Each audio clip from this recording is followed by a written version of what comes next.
Well, the report looked at whether the Welsh Government in delivering the objectives of its location strategy had done that with value for money.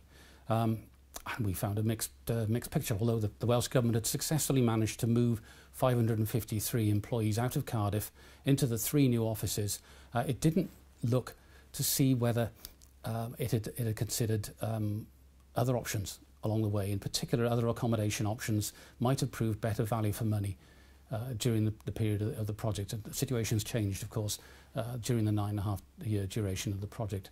It also needed to have a much better handle on the costs of the project, keep a tighter rein on finances, because some of the costs escalated during the delivery of the project as things changed.